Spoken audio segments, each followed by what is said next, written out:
Hello guys, welcome to Abhiyan IAS academy. Myself Pooja, UGC NET faculty. तो हमारा जो paper 2 था दैट वाज होम साइंस, उसकी हमारी यूनिट कंप्लीट हो गई थी न्यूट्रिशन एंड डाइटेटिक्स, जो कि हमारी दूसरी यूनिट थी।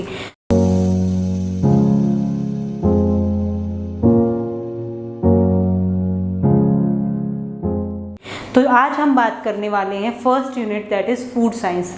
तो जो हम आज टॉपिक कवर करेंगे वो हम कवर करेंगे कुछ फंक्शनल प्रॉपर्टीज़, जिससे पहले हम दो फेज को डिस्कस करेंगे, जिसमें हमारी एक आती है डिस्पर्स्ड फेज और दूसरी हमारी आती है कॉन्टिन्यूअस फेज।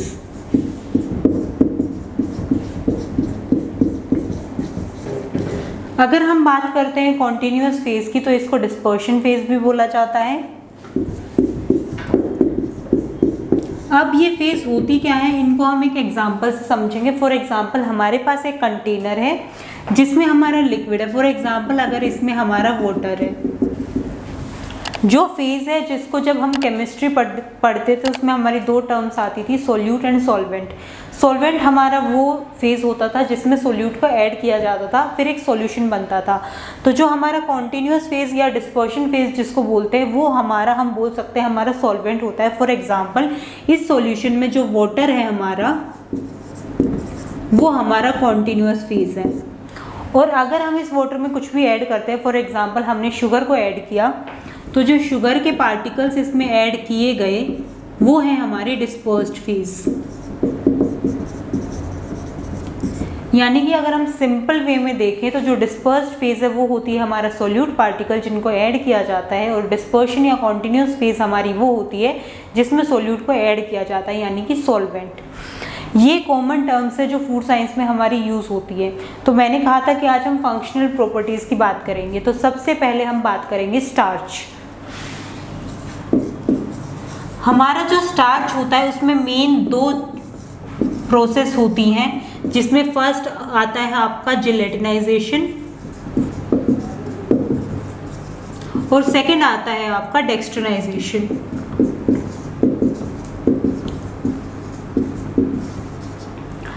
जिलेटिनाइजेशन और डेक्स्ट्रिनाइजेशन का मतलब क्या है? अगर हम सबसे पहले बात करते हैं जिलेटिनाइजेशन की, तो ये प्रोसेस होती है जिसमें किसी जेल की फॉर्मेशन होती है। एक स्टार्च मॉलिक्यूल है या स्टार्च का कोई भी फूड है, उसको हम लिक्विड की प्रेजेंस में हीट करते हैं तो एक जेल की फॉर्मेशन होती है, इसको कहते हैं जिलेटिनाइजेशन। फॉर एग्जांपल, अगर हम डे टू डे लाइफ की बात करें तो जब कोई मिठाई बनती है तो उसमें जो चाशनी बनती है, चाशनी में क्या होता है, पानी होता है। पानी में शुगर को ऐड किया जाता है और उसको जब हीट किया जाता है उसके बाद हमारी चाशनी बनके रेडी होती है।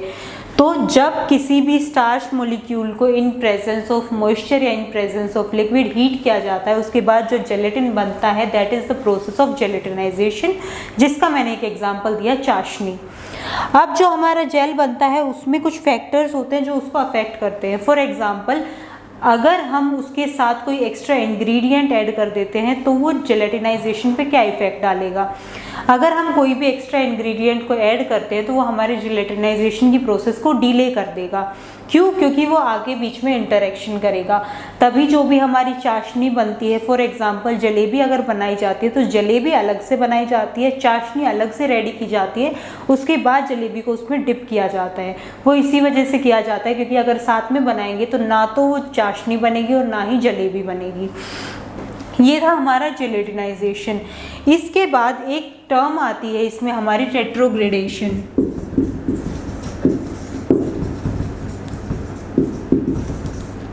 जिसके ऊपर क्वेश्चन भी बहुत बार आया हुआ है UGC नेट में। रेट्रोग्रेडेशन, इसको हम वीपिंग भी बोल सकते हैं, सिनेरसिस भी बोल सकते हैं। इसमें क्या होता है कि हमने कोई भी जेल फॉर्मेशन की, कोई भी जिलेटिन बना, उसको हमने एकदम से ठंडा करने के लिए रख दिया। फॉर एग्जांपल, रेफ्रिजरेट कर दिया, मतलब धीरे धीरे उसका टेम्परेचर कम करने की बजाय गर्म से सीधा डायरेक्ट हमने कूल टेम्परेचर पे रख दिया। तो उस टाइम पे क्या होगा, उस जेल में से लिक्विड निकलना शुरू हो जाएगा, वो पानी को छोड़ना शुरू कर देगा। वो जो पानी को छोड़ना होता है उसको कहा जाता है रेट्रोग्रेडेशन या फिर वीपिंग। ये हमारी जेलेटिनाइजेशन की प्रोसेस होती है। नेक्स्ट अगर हम बात करते हैं डेक्स्ट्रिनाइजेशन की, तो डेक्सट्रिनाइजेशन का मतलब होता है dry heat method. Dry heat method मतलब जिसमें स्टार्च को हीट किया जाता है in absence of any moisture, मतलब कोई भी मॉइस्चर नहीं होगा, कोई भी लिक्विड नहीं होगा। तो डेक्सट्रिनाइजेशन हमारा ड्राई हीट मेथड होता है। इसमें क्या होगा, हमारी जो स्टार्च होगी उसको हीट किया जाएगा, और जो हीट किया जाएगा in absence of any liquid या फिर एब्सेंस ऑफ एनी मॉइस्चर, और वो कन्वर्ट होता है डेक्सट्रिन में। डेक्सट्रिन हमारा ज़्यादा डाइजेस्टिबल कंपाउंड होता है और ज़्यादा स्वीट होता है टेस्ट में। तो ये बेसिकली डिफरेंस था हमारे जेलेटिनाइजेशन और डेक्सट्रिनाइजेशन में, कि इसके लिए लिक्विड की प्रेजेंस होनी चाहिए और जो डेक्सट्रिनाइजेशन होता है वो ड्राई हीट में होगा। अगर हम इसका एग्जांपल लेते हैं, जो हमारी ब्रेड होती है जो हम डे टू डे लाइफ में कंज्यूम करते हैं, फॉर एग्जाम्पल ये हमारी ब्रेड है, इसके अंदर का पोर्शन जो होता है हमारा फर्मेंटेड होता है, इसके जितने भी कॉर्नर्स होते हैं वो ब्राउन कलर के होते हैं। जो ब्राउन कलर होता है वो डेक्सट्रिनाइजेशन की वजह से ही होता है, उसको ड्राई हीट मेथड में प्रोसेस किया जाता है और वो ड्राई हीट से वो आपका कन्वर्ट होता है ब्राउन कलर में। अब हम बात करते हैं ब्राउनिंग जो होती है। ब्राउनिंग आपकी दो टाइप की होती है जो बहुत इंपॉर्टेंट है, जिसमें हर बार क्वेश्चन आता है। इसमें आपकी आती है enzymatic browning and non enzymatic browning.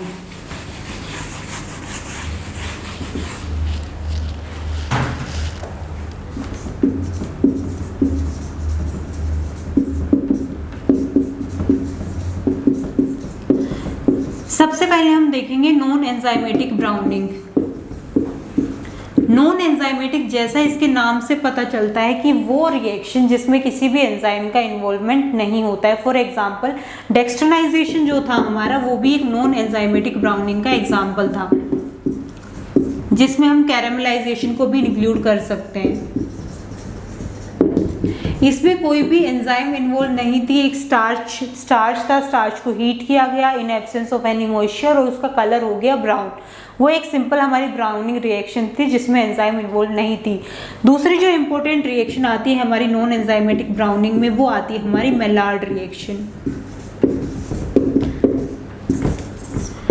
Maillard reaction क्या होती है, जब भी किसी रिड्यूसिंग शुगर को in absence of any protein यानी कि अमाइनो एसिड की प्रेजेंस में हीट किया जाता है, जब वो जो कलर चेंज करती है ब्राउन कलर में, वो हमारा एग्जाम्पल होता है मेलार्ड रिएक्शन का।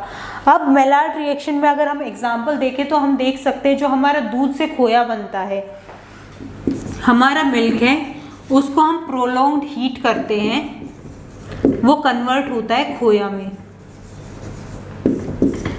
यहाँ पे वो लिक्विड फॉर्म में था, उसको बहुत ज़्यादा घंटे लगते हैं खोया बनाने में, उसको धीरे धीरे हीट करते रहेंगे धीमी आंच पे, साथ साथ स्टिर भी करना होता है, अदरवाइज वो जल जाएगा।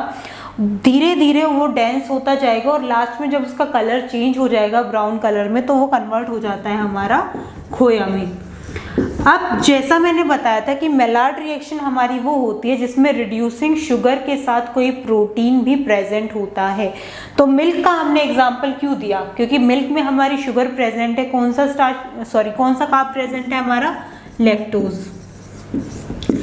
लैक्टोज हमारा मिल्क में प्रेजेंट होता है। और प्रोटीन की बात करते हैं तो हमारे मिल्क में दो प्रोटीन होते हैं, जिसमें मेन होता है हमारा कैसीन प्रोटीन और दूसरा होता है हमारा वे प्रोटीन। तो यहाँ पे जो ब्राउनिंग हुई हमारे मिल्क की, ये हुई in presence of lactose and in presence of protein casein and whey. तो जहाँ पे शुगर और साथ में अमाइनो एसिड ने मिलके ब्राउनिंग कन्वर्ट की, ब्राउनिंग वो होती है हमारी मेलार्ड रिएक्शन। ये आते हैं हमारे डेक्सट्रिनाइजेशन, कैरामलाइजेशन और Maillard reaction non enzymatic browning में। अब अगर हम बात करते हैं एंजाइमेटिक ब्राउनिंग की, तो as per the name enzymatic browning हमारी वो होती है जो किसी एंजाइम की प्रेजेंस में होती है, जिसका सीक्वेंस बहुत बार पूछा जाता है हमारे एग्जाम में।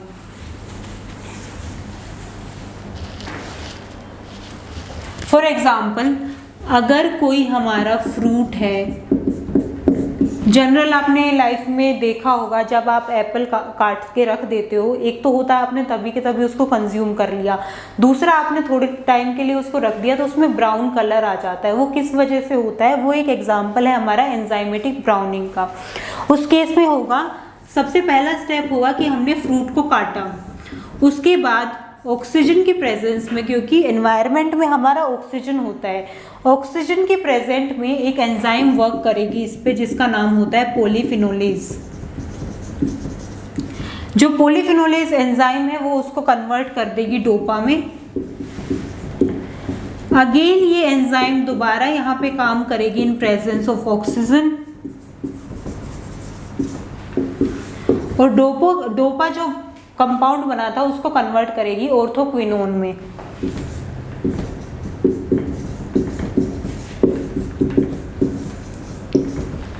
ऑर्थोक्विनोन में कन्वर्ट करने के बाद जो लास्ट कन्वर्जन होता है उसका वो होता है मेलानिन, और मेलानिन हमारा पिगमेंट होता है which is responsible for the brown colour. तो ये हमारा सीक्वेंस होता है एंजाइमेटिक ब्राउनिंग का। जब भी कोई आप फ्रूट कट करते हो, अगर उसको थोड़े टाइम के लिए आप छोड़ दोगे तो उस पर ये एंजाइम वर्क करेगी, उसको कन्वर्ट करेगी पहले डोपा में, उसके बाद ऑर्थोक्विनोन में, और लास्ट में वो कन्वर्ट करती है मेलानिन में, जहाँ पे उसका कलर ब्राउन होता है। तो आज जो हमने बात की है वो हमने बात की है बेसिकली स्टार्च में जो फंक्शनल प्रॉपर्टीज होती हैं, डेक्स्ट्रिनाइजेशन एंड जेलेटिनाइजेशन। उसके बाद हमने बात की enzymatic and non enzymatic browning की।